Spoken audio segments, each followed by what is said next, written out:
Dear students, let us solve one example of hire purchase under the hire purchase chapter in the subject Financial Accounting, Paper 2, Class FY BCom Sem 2, Veer Narmat, South Gujarat University.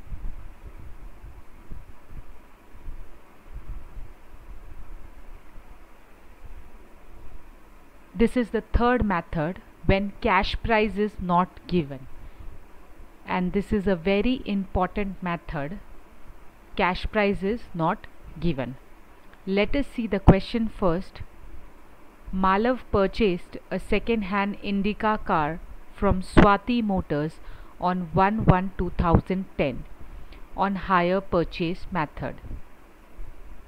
He has paid the following amounts towards the purchase of the car. Date rupees. On 1/1/2010, 10% of the cash price. 30/4/2010, 89,000 is the installment.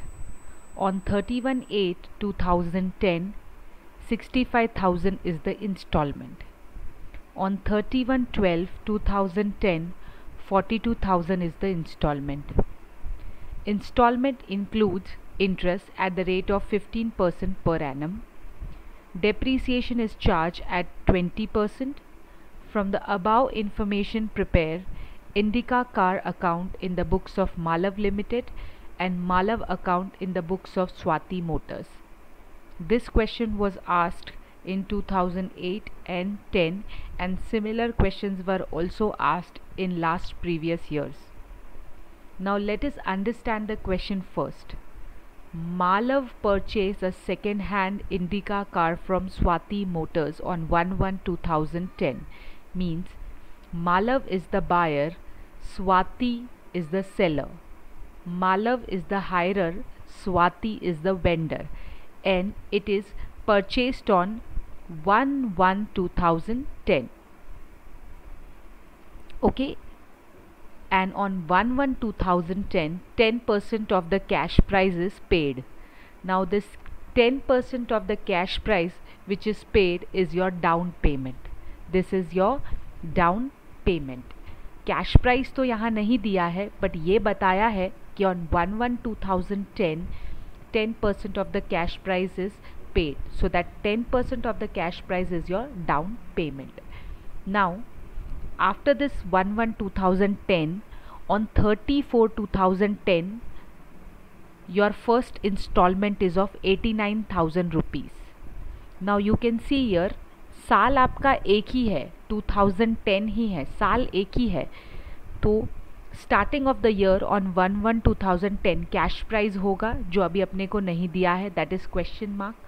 On 1/1/2010 आपकी down payment है 10% of cash price, and after that on 30/4/2010 your first instalment is paid, that is of 89,000.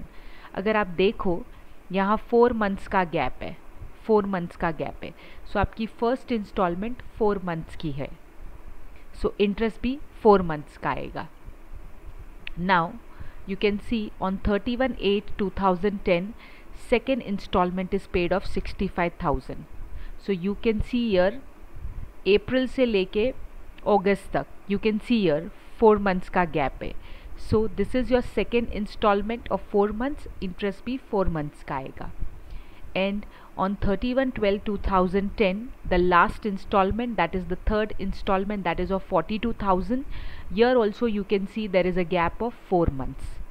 Okay, so it is concluded over here that we are having 3 installments in one single year, and that 3 installments is having the gap of 4 months. तो आपकी first installment 4 months की है, second installment 4 months की है, third installment 4 months की है. So definitely interest भी आपका 4 months का आएगा. Now you can see it is written down, installment includes the interest at the rate of 15% per annum. So it is very much clear कि जो हमारी installment है उसके अंदर आपका इंटरेस्ट भी है और आपका प्रिंसिपल आउटस्टैंडिंग भी है. So installment is including this. Depreciation is charge at 20%. from the above method, from the above information, we have to prepare Indica car in the books of Malav. So in buyer book we are going to prepare Indica car, and in the seller book we are going to prepare Malav account. So this is our question. Students, ये एक बहुत अलग सम है, यहाँ cash price नहीं दिया है. देखो, कैश प्राइस ही नहीं दिया होगा तो आप कैसे आगे बढ़ सकते हो सम में? You can not do anything. तो हम एक काम करेंगे, ये सम को इजी करने के लिए सबसे पहले we will do this. We can see that in next slide. हम हमारा रेट ऑफ इंटरेस्ट ही कन्वर्ट कर देंगे. रीज़न ये है, we are not given the cash price. So हम स्टार्टिंग से तो सम नहीं स्टार्ट कर सकते, बट येस हम रिवर्स ज़रूर जा सकते. तो रिवर्स जाने के लिए हमें कॉम्प्लिकेशंस ना हो तो व्हाट आई विल डू, सबसे पहले मैं हमारा रेट ऑफ इंटरेस्ट कन्वर्ट कर दूंगी. कैसे? 12 मंथ का आपका रेट ऑफ इंटरेस्ट 15% है, तो 4 मंथ्स का आपका रेट ऑफ इंटरेस्ट कितना होना चाहिए? तो आपका रेट ऑफ इंटरेस्ट 5% आएगा. 4 मंथ्स पे मैंने इसीलिए कन्वर्ट किया बिकॉज यू कैन सी आपकी इंस्टॉलमेंट 4 मंथ्स की है.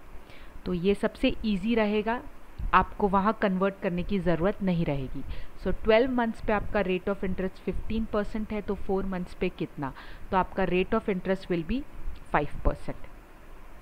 सो now we will be solving the example with 5% because आपका ये रेट ऑफ इंटरेस्ट कन्वर्ट हो चुका है 4 मंथ्स पे. ओके, ये बहुत ईजी रहता है जब आप पहले ही कन्वर्ट कर देते हो.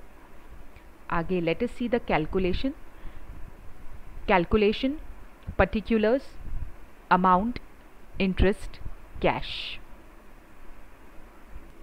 Before I start with the calculation, I want to make it very clear, जो मैंने पहले भी बोला है कि in this example we are having only 1 year, that is 2010. January 2010 to December 2010 एक ही साल है ये, और ये एक साल के अंदर we are having 3 installments. We are having 3 installment each of 4 months. Okay, तो ये साल एक ही है यहाँ.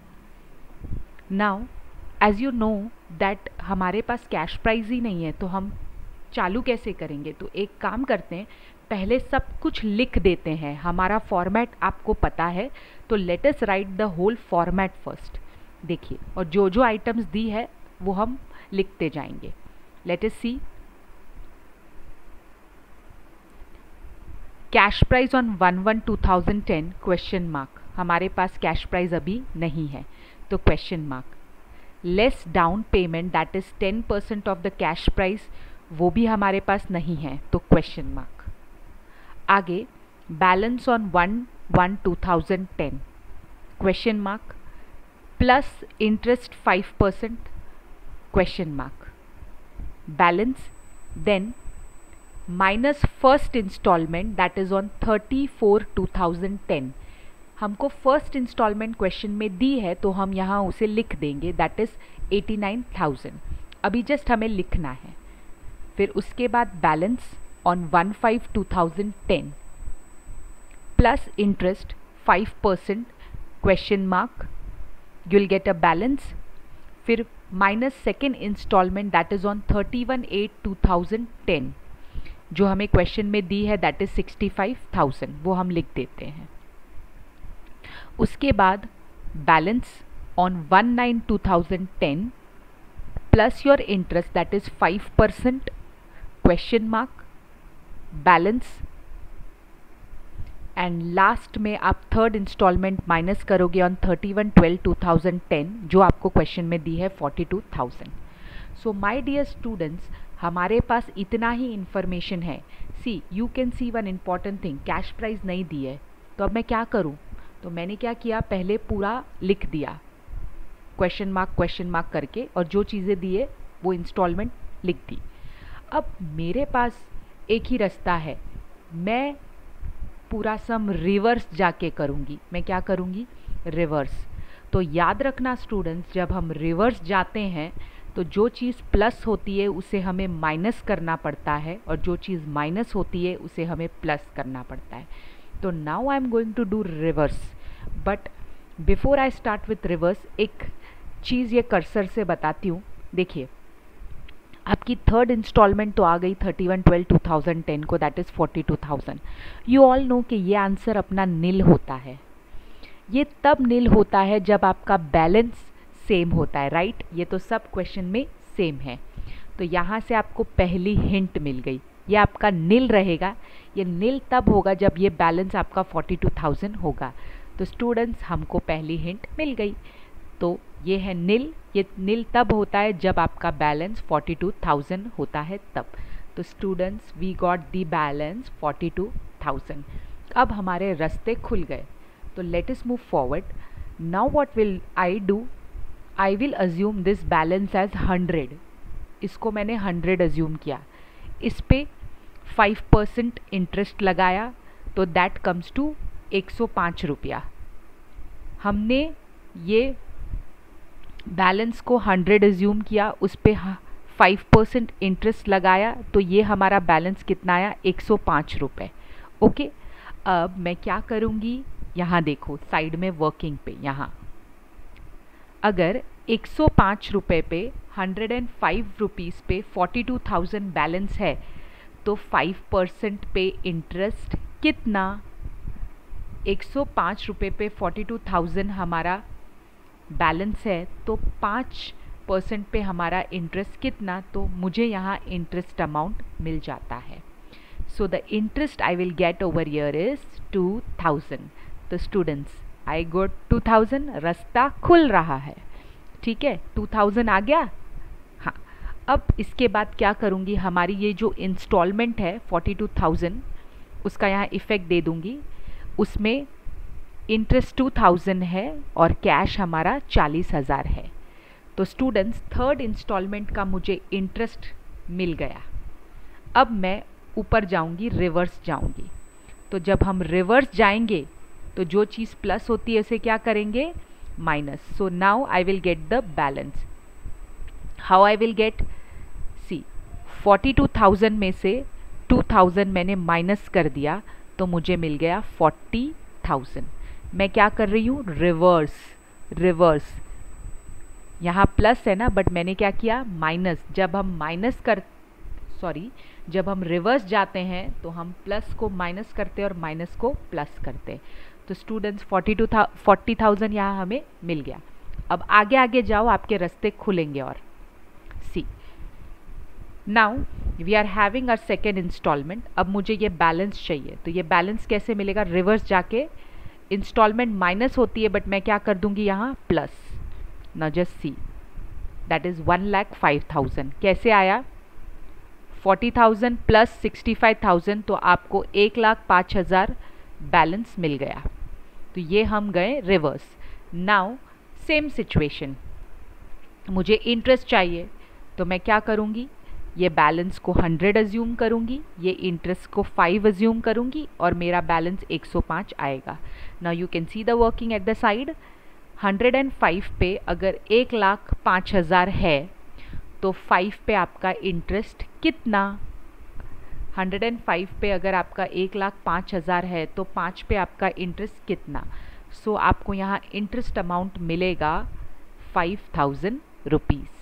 5,000 रुपीज़। सो देखो हमारा सेकेंड इंस्टॉलमेंट का इंटरेस्ट आ गया, दैट इज़ 5,000। अब हम हमारी इंस्टॉलमेंट में उसकी एंट्री मार देते हैं। इंटरेस्ट कॉलम में 5,000, कैश कॉलम में 60,000। ओके, यू कैन सी कि हमारे इंस्टॉलमेंट में 5,000 इंटरेस्ट है और बचा हुआ अमाउंट हमारा कैश है।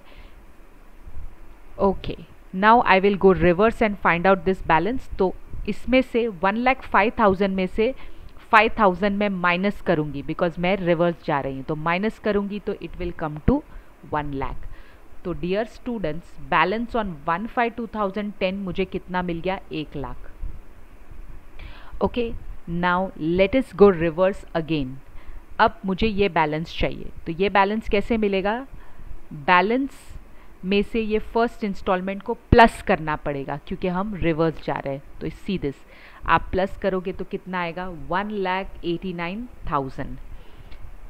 Balance on 1/5/2010 is 1 lakh. In that you will add this 89,000. तो आपको कितना मिल गया? 1,89,000. अब उसके ऊपर आता है इंटरेस्ट आता है। अब यहाँ हमें फाइंड आउट करना है, सेम सिचुएशन हो गई।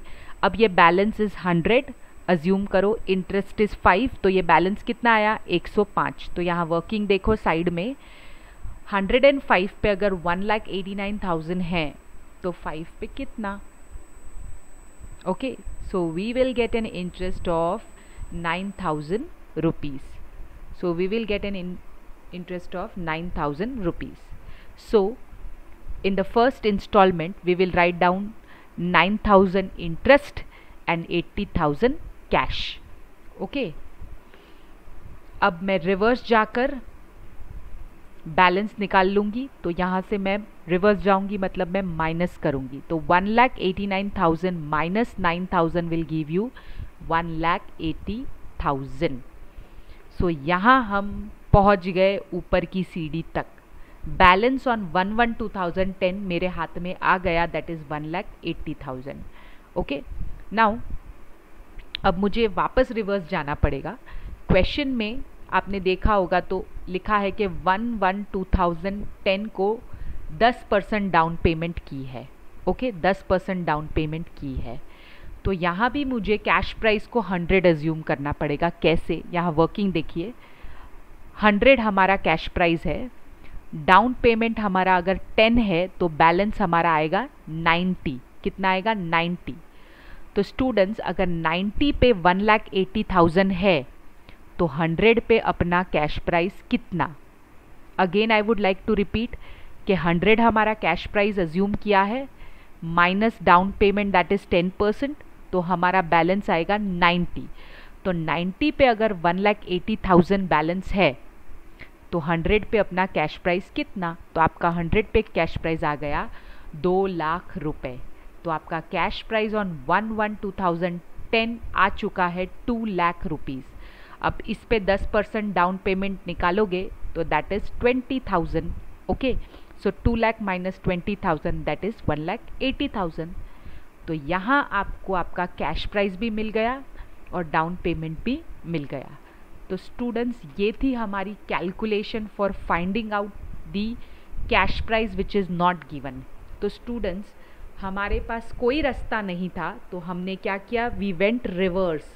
हमने क्या किया, रिवर्स किया। तो जब आप रिवर्स जाते हो तो एक चीज़ को ध्यान रखो, जो चीज़ प्लस होती है वो चीज़ को माइनस करोगे, जो चीज़ माइनस होती है वो चीज़ को प्लस करोगे। और जब हम रिवर्स जाते हैं तो बहुत कुछ अजम्पशंस पे बेस होता है। और एक इम्पॉर्टेंट चीज़, ये रही हमारी इंस्टॉलमेंट। 89,000 में हमारा 9,000 इंटरेस्ट है और बचा हुआ अमाउंट हमारा कैश है, that is 80,000। Second instalment is of 65,000, उसमें 5,000 हमारा इंटरेस्ट है, 60,000 हमारा कैश है। थर्ड इंस्टॉलमेंट हमारी 42,000 की है, उसमें 2,000 हमारा इंटरेस्ट है और 40,000 हमारा कैश है। तो स्टूडेंट्स ये थी आपकी कैलकुलेशन जब कैश प्राइस नहीं दिया होता है। बस यही मेन है, इसके आगे तो जर्नल एंट्री पास करनी है और लेजर पोस्टिंग करनी है। तो let us move towards the journal entry, but before that let us see the calculation of depreciation. हाँ, एक ये चीज़, डाउन पेमेंट आप कैश कॉलम में लिख दीजिएगा 20,000।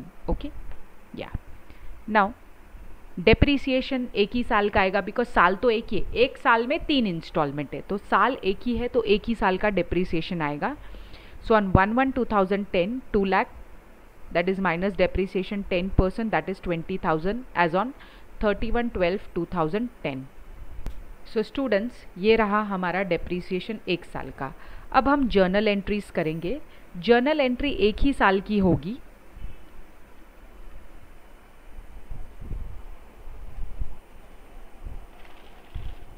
बहुत इजी है, साल हमारा एक ही है, एक ही साल है, याद रखना साल हमारा एक ही है, तो एक ही साल में पूरी जर्नल एंट्रीज होगी। But see, in this 1 year we are going to pass the installment due and paid entry thrice, क्योंकि एक साल में 3 बार इंस्टॉलमेंट है of 4 months each. Okay, so now let us see the journal entry in the books of Malav, that is buyer, and in the books of seller, that is Swati Motors. So हमारी first entry will be on 1/1/2010, that is on signing the hire purchase agreement. In the books of buyer, no entry. In the books of seller, the entry will be Malav account debit to sales, that is 2 lakh rupees. Okay, the next entry on 1/1/2010 is of the down payment.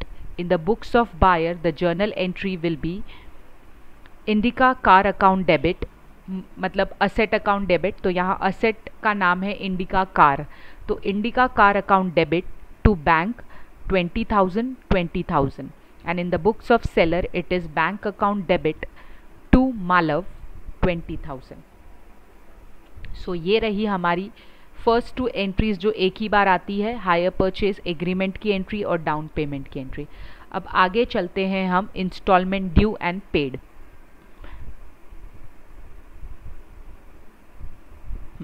So on 30/4/2010, याद रखना 3 instalment है तो 3 बार instalment due और paid की entry आएगी. On 30/4/2010 the first instalment is due. Journal entry तो हमारी सेम ही है जो लास्ट 2 वीडियोज़ में देखी थी. Indica car account debit 80,000, interest account debit 9,000 to Swati motors account 89,000. ये जो 80,000 है वो हमारा कैश कॉलम का अमाउंट है और ये हमारा इंटरेस्ट कॉलम का अमाउंट है, वो आप अपनी वर्किंग में चेक कर सकते हो. And in the books of seller the journal entry will be Malav account debit to interest account, that is it will be 9,000. Now on same date, that is 30/4/2010, installment paid. The journal entry in the books of buyer will be Swati Motors account debit to bank, that is 89,000, and in the books of seller it will be Malav account, sorry my mistake, थोड़ा fast जा रही थी, my mistake, it will be bank account debit to Malav account 89,000. Okay, so ये हमारी first instalment due and paid की entry हो गई. अब हमारी सेकेंड इंस्टॉलमेंट ड्यू हो रही है on 31/8/2010, instalment due. Journal entry हमारी सेम ही रहेगी. Indica car account debit 60,000, interest account debit 5,000 to Swati motors account, that is 65,000, and in the books of seller the journal entry will be Malav account debit to interest, that is 5,000. And on 31/8/2010 installment paid की entry तो same रहेगी. Swati Motors account debit to bank, amount will be 65,000, and in the books of seller it will be bank account debit to Malav 65,000. ये हमारी second installment due and paid की entry हो गई same year में. Now the third installment due and paid on 31/12/2010, installment due. Journal entry will be Indica car account debit 40,000, interest account debit 2,000 to Swati motors 42,000, and in the books of seller it will be Malav account debit to interest, it will be 2,000. And after that on 31/12/2010 installment paid की journal entry होगी हमारी Swati Motors account debit to bank 42,000, and in the books of seller it will be bank account debit to Malav account 42,000. तो students आपने देखा 3 instalment है एक ही साल में, एक है अप्रैल में, एक है अगस्त में, एक है दिसंबर में. So installment due and paid की एंट्री हो गई. अब at the end of the year I am going to pass the journal entry for depreciation on 31/12/2010. Depreciation on asset in the books of buyer the journal entry will be depreciation account debit to machine account. Actually it is not machine, it is to Indica car, mistake से लिख दिया है, Indica car account है, आप लोग लिखते time उसको correct कर लेना. It will be 40,000. Okay, and in the books of seller no entry. On 31/12/2010 we are going to do the last entry, that is transferring the interest and depreciation to the P&L account. Okay, So the journal entry will be profit and loss account debit 56,000 to interest account. Now in this interest account we are going to write down the interest of all the installment, that is 9,000 plus 5,000 plus 2,000. So it will come to 16,000. तीनों instalment का interest एक साथ plus होगा. To depreciation account, that is 40,000. And in the books of seller the journal entry will be interest account debit to profit and loss account, that is 16,000.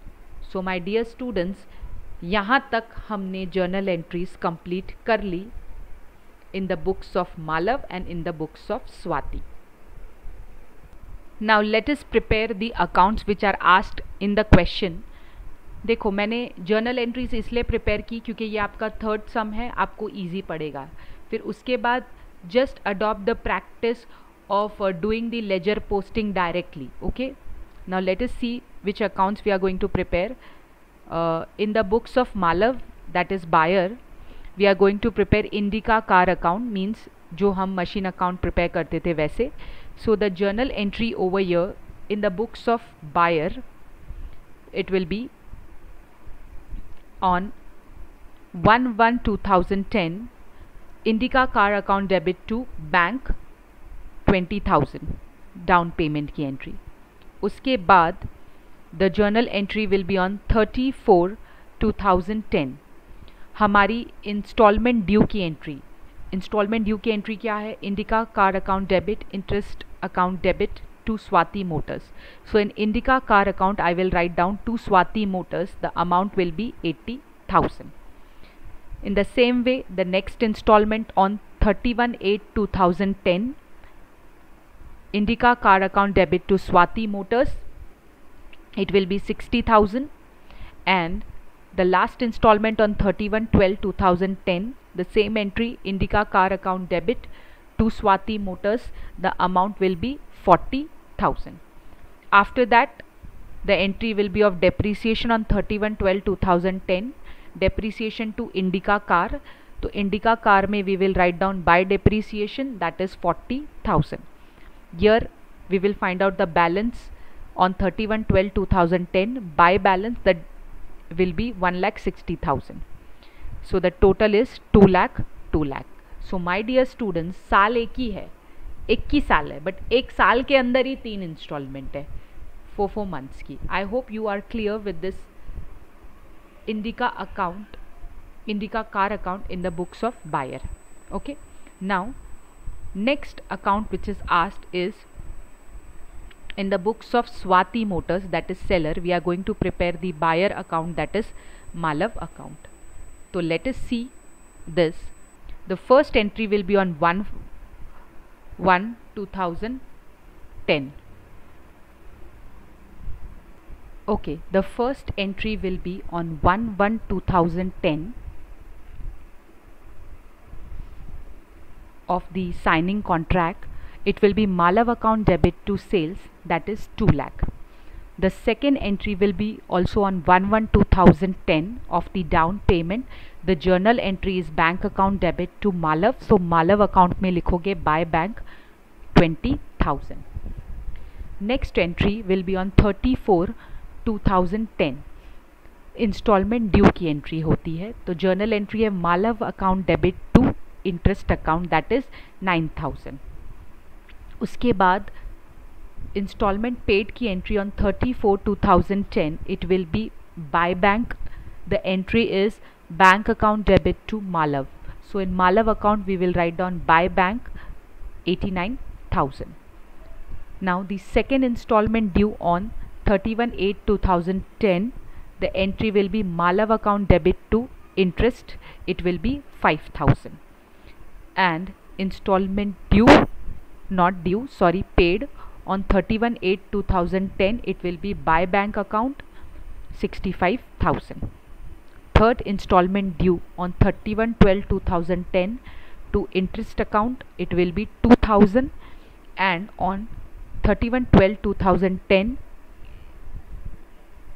installment paid by bank account it will be 42,000. So here the account gets tallied, that is 2,16,000, 2,16,000. So my dear students, we have completed the sum in a very simple manner. तो बच्चों एक चीज़ ध्यान रखो कि जब cash price नहीं दिया जाता है हमें रिवर्स करना है. So students, go through the whole sum nicely first, then solve the whole sum in your notebook. First do the working, then write down the journal entries, and then prepare the ledger and do the posting. See, journal entries आ गई तो ledger posting is easy. Thank you students. We will meet with the next sum in the next lecture, means in the next video. Thank you. Take care. Bye.